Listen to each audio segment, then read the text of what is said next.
so much beauty down there that got restored through you guys bringing that happiness to him, man. Fucking kudos, brother. That's amazing. That's a crazy story, though. You went from literally being like, that's what free agency is like? You get to go on yachts and like, get told you get to golf all over the world with everyone, to like sitting in an MRI room for 2 hours. That's crazy, man. You end up with Sean Payton. Yeah. What are your first impressions of Sean? And what was it like to be coached by him? I would say this. There were moments, and look, this stayed true for 15 years, where I thought Bill Parcells was standing in front of us. You know? Really? Well, he was I would say, look, his biggest influence is John Gruden, Bill Parcells. Like when he would get up and start installing offensive football, you know, run through here, it was like John Gruden, right? But then when he would get pissed off and like try to go toe to toe with somebody or challenge somebody or get confrontational, dude, it was Parcells, man. Yeah. It was all Parcells. Yeah. Like, in fact, there were those moments where I could tell he would get up in the team meeting. I could just watch him walk in. I'd be like, shit, he's going to be one of these. I could feel it, you know, and we were going to get it, you know, but it was good. I mean, it was wisdom. You see him and Bo Nix's relationship and see a little bit of the there's some fire. Yeah. There's some fire. You know? Bo throws it back at him too. Dude, absolutely. And I think Sean appreciates that. That's what I was gonna say the same thing. We had Howard Mudd early in my career in Philly. Oh, yeah. And I felt like he used to sometimes just yell at you to see what your response would be. And I think that sometimes it's like more even mental, like they want that like fire out of a guy. And like, if you're willing to answer that, you're willing to stick up for yourself. Like, no, coach, I think that this is what you told me. And you know what I mean? That goes a little bit with those guys. So what I appreciated so much about Sean was, he had an ability to order the chaos, like to block out all the noise and just give you a very key and a very defined like keys to victory. Yeah. And narrow it down to the point where, hey, man, this is our vision. Like, this is the path to get there. And now let's go execute. He instilled confidence in guys. He had a way to motivate guys through kind of humor. You know, as coaches just have a knack, like, I'll give you an example. It was like, we had a safety one time who was getting all kinds of interceptions. But he wanted to bust his balls in practice just to kind of keep him honest. So he's like, hey, you know, DB's like, he's going to intercept it, but we got to block everybody because he's slow. He's slow as molasses. They're going to hawk him before he gets to the end zone. So we got to block everybody in order for him to get in. Like, he would just make comments like that, just in case you started, you know, getting a little bit pretty good about yourself, you know? Yeah, like, he just keep you honest, hold you accountable, you know? So he had an knack for that. And then I would say just like his open and honesty to you. He was always open door policy. Come see me anytime you want if you want to talk about anything. You may not like what I have to tell you, but I'm always going to be honest with you. Come on now. You know? Listen, so guys come up there, I'm not happy about my playing time or this and that. He's like, okay, well, let me tell you why. But now let me tell you how we can rectify that or how we can fix it, how we can get better than that. And he would give you that path and that vision, and he was amazing at that. That's awesome. Those are the kind of guys you want to play for, man. I got to ask this too, like, very opinionated guy, offensive genius Sean Payton. Yeah. Hall of Famer, one of the most brilliant minds in the game. Yeah. What was it like game playing with you guys? Like, there's like, are you getting plays? Like, how does that go? Was it full trust, or were you throwing in your input on the Mondays and Tuesdays, getting up to the Wednesdays? I'd say, I mean, it was very collaborative. Nice, man. It's funny. I went back and looked at a 2006 call sheet. Yeah. Which was our first year. And this in 2020, I was like, hey, pull up an 06 call sheet. And bro, it was like third grade compared to where we had evolved to in 2020. And a lot of that, though, was because we had been together so long that it's not like you really eliminate. You just kind of like add little layers to little wrinkles to everything. It's just little wrinkles. His ability just to walk in and be like, hey, you remember in 2010, we're playing the Eagles and we're down there in the red zone. And it's like, oh, yeah, coach, like, it's amazing the recall you have. Seriously? Like, I can't remember what I had for breakfast yesterday, but I can recall a game 15 years ago, right, in the red zone. I can recall more of the times that it didn't happen, though. Yeah, so if somebody says, oh, it happened, because those are the ones I sit there and I think about for the next 3 days on how to defeat it if I get it again. Yeah. So those are the ones that just get like implemented in my brain. Dude, it's trauma. I've thought about this a lot. It's literally like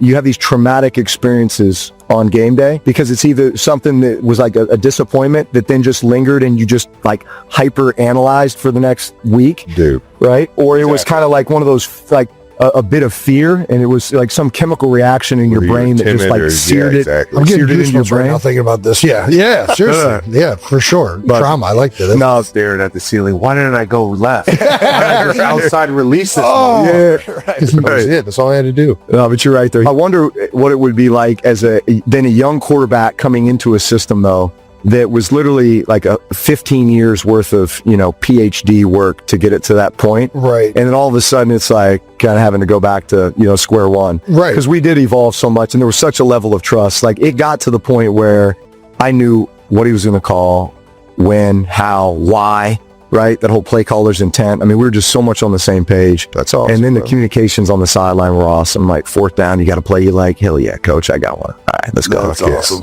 Hell yeah. It's the best kind of moments, man. Right. We got to ask you this. We've been asking this a little bit. Fill in the blank. People forget that blank was a problem. Kind of like somebody that, like, we already kind of did a little bit with Jimmy, but he's not really that forgotten, I guess. Yeah. Listen. I'm going to get a plug for my guy, Jari Evans. Jari Evans. You got to teach us a little something. Who's Guard. Or right You don't guard. know who Jari? Yeah. Yell at me, Top dude. 15, I always thought it was Jari Evans, so I'm sorry, Jari, but yes. future Hall of Famer. Yes. Yeah, he was in the top 15 this year. He was top 15 Fuck last yeah. year. Yes. Like he Philadelphia native. was Philly native, Yeah. exactly. 5-time All-Pro. Like I think for a long period of time, best guard in football. Well, it was him and Carl Nix, both of those guys. Absolutely. were Having those two dudes. unbelievable. You want to hear a good Carl Nix story? Please. Please. All right. So we draft Carl Nix out of Nebraska, like 5th round, which was just a steal, just like because he was one of the most giant human beings you've ever seen, right? Like 6'4", 360 or something. So we have a bunch of injuries. All of a sudden, he's starting at left guard. This is 2008, his rookie year, like week 2 or 3. So like, dude, he's fish out of water. And we're short now at O-line too, because the guy had gotten hurt. So we're hot practice outside New Orleans, and he's taking every rep, first team, second team. So he's like 35 consecutive plays in, and he's just dragging, sucking air, like it's thick outside. And O-line coach Doug Marrone is just on him. And like I'm stepping up into the huddle again to call a play, and Carl is just kind of bent over, just sucking air.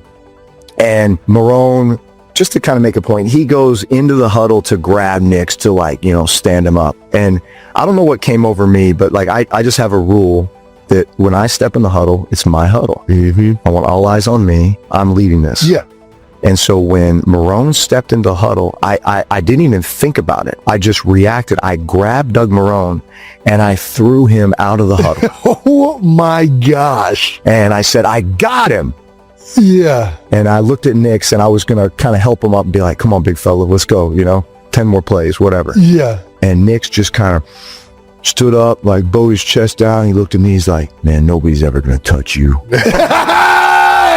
Like, you got my back, boy. I got That you is for life. Awesome. Holy cow, that's great. And then 4 years later, highest paid guard in football. That's right. Fuck yeah. Unfortunately, one with us. It went to the Bucks, but Both of those guys together were awesome. they were a problem. That's Yeah. badass. So we always end it with one question. We got to take it back to the early days, dog. What was your welcome to the NFL moment? Oh, dude, I'll tell you, the hardest I've ever been hit was Zach Thomas. 2003 in Miami. Again, one of these like trauma moments. So we run like this little fake counter weak play action play. The line is slamming it down. Here comes the guard to kick out the end. Back just kind of chipping off the edge out in the flat. And then you have some, exotic down the field route concept. And so here's Zach Thomas. He reads this guard pull. So he just kind of comes over here. And I come off this play action fake and my eyes are, trying to look down the field. But I see it was like the parting of the Red Sea. And then it's me and Zach Thomas. But he's like 15 yards away. Full running. And it's zone. Zach, you're supposed to be like deep middle or like hook over here. Right. But it's one of those like, oh, nobody's accounting for me. I see it. And he just starts hauling ass. And it's one of those like, oh no. I got time. He's got to take like 15 steps to get to me, right? He closed that gap so fast. And I had to cut this ball loose so much earlier than I wanted to. And I just felt like this is going to be bad. And I threw it and just kind of tried to like spin, turn. He hit me so hard. Like I think I did like a double back flip gainer. Landed on my head. Now they did throw the flag because he hit me square in the side of the head. Yeah. Threw the flag. I underthrow the ball by like 15 yards. It gets picked. Sam Madison or Pastor Tan or one of those guys. But they throw the flag, so we get to play. But I was just like, oh my God, like, is that how hard these dudes hit? Yeah. That's crazy. That's dog. amazing. Right. Yeah. I do want to ask you, Darren Sproles. Oh, We didn't talk no, about you him at already all. know, yeah. What was Sproles? I mean, one of my all-time favorite teammates. All-time favorites. So first thing I'd say is, like, you know, leadership comes in all shapes and sizes. All right now. Hey. And that dude did not have to say a word. Right. Like, you just watch the way he works and watch the way he approached his craft. Yeah. Like, every rep was a Super Bowl rep, a Yeah. full speed rep. Like, I love that dude so much. He was my workout partner in San Diego forever, like, just in the off seasons. In the romantic glow of Valentine's Day, a special episode of the New Heights podcast became the talk of the town when Travis Kelce made an emotional revelation. He officially announced his wedding date with fiancée Taylor Swift. The announcement struck the perfect balance between heartfelt and playful, capturing the warm, humorous spirit of the show, hosted by the Kelce brothers. From the very first moments of the broadcast, fans could sense something extraordinary in the air. A studio was transformed into a Valentine's wonderland, adorned with red roses, heart-shaped balloons, and carefully arranged cards on the table. Jason Kelce, the elder brother, known for his teasing humor, kept nudging Travis about the big surprise he'd been hinting at for weeks.